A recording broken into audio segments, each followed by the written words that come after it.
Wesh la team, c'est Hanoun, bienvenue sur ma chaîne YouTube les gars, on se retrouve pour une toute nouvelle vidéo, j'espère qui va vous plaire. Comme vous avez pu voir dans le titre, aujourd'hui on va pas parler d'un film mais de deux films qui sont sortis récemment au cinéma.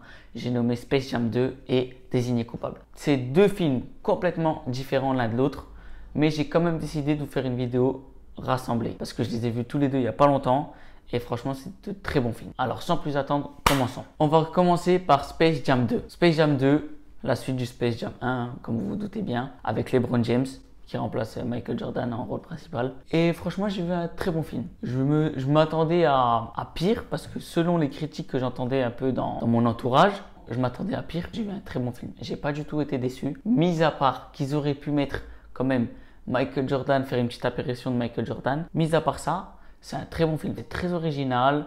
Il y a de très bons acteurs. Ils ont rassemblé un peu beaucoup de monde de Warner Bros. Il y a le monde d'Harry Potter, il y a le monde des Looney Tunes. Et ensuite, il y a même les Disney comics. Il y avait Batman, il y avait Robin. J'ai bien aimé. C'est un film assez bien à regarder. C'est un très enfantin. On retrouve les Looney Tunes. Ça fait penser à mon enfance. Et franchement, j'ai vraiment bien aimé. Donc pour ceux qui ne l'ont pas vu et qui pensent qu'il va être nul, franchement moi j'ai bien aimé. LeBron James il joue très bien, en plus il y a sa famille dedans. C'est un bon film. C'est assez enfantin mais ça reste un bon film. Pour ceux qui aiment bien les films assez enfantins, vous pouvez franchement aller le regarder les dos dans le nez. J'ai pas été déçu.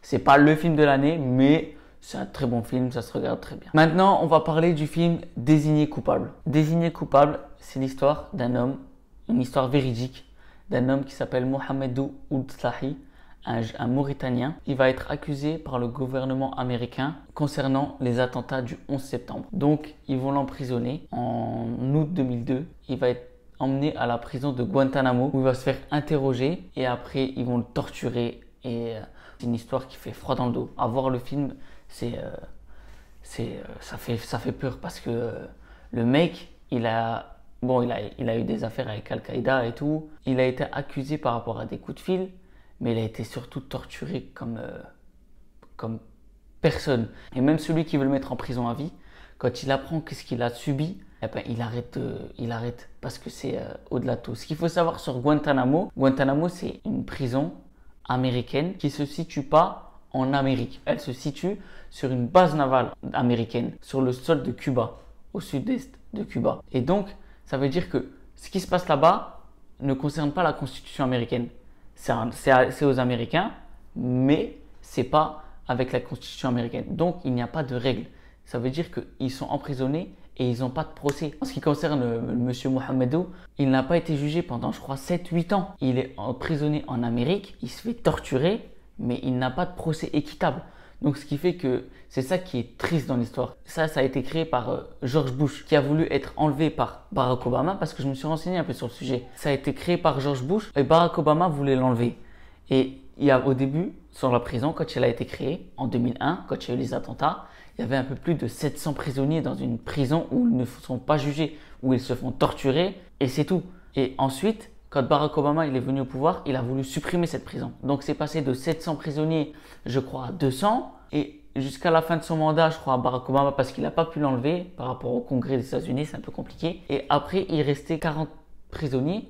Mais quand Donald Trump a pris le pouvoir après Barack Obama, Donald Trump, il était complètement pour. Donc ça fait que ça n'a pas été supprimé. Mais de ce que j'ai entendu, Joe Biden, l'actuel président des États-Unis, a en projet aussi de supprimer cette prison. Je dis pas, je suis pas en train de défendre ce qu'ils ont fait ou ce qu'ils n'ont pas fait.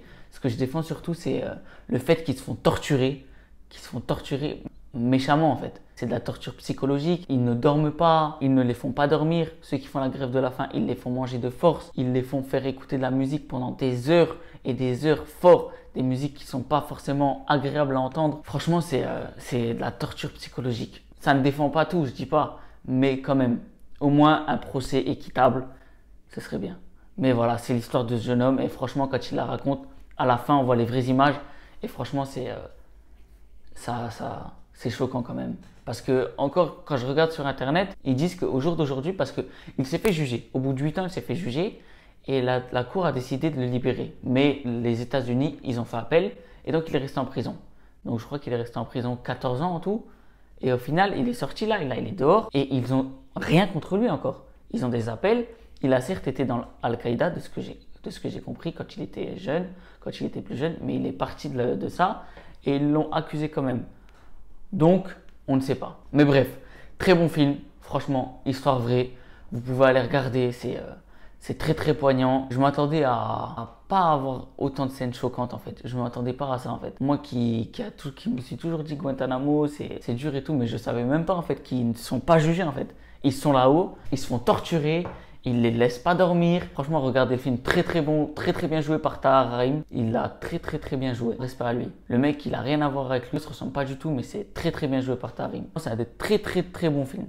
Voilà, messieurs, dames, c'est la fin de la vidéo. J'espère qu'elle vous aura plu. Donc, j'ai parlé de deux films complètement différents l'un de l'autre. Un Space Jam enfantin et l'autre désigné coupable, histoire vraie qui fait froid dans le dos. J'espère que la vidéo vous aura plu. N'hésitez pas à mettre un gros pouce bleu. On se retrouve très bientôt pour une nouvelle vidéo. N'hésitez pas aussi à vous abonner. Ciao, ciao les copains, merci.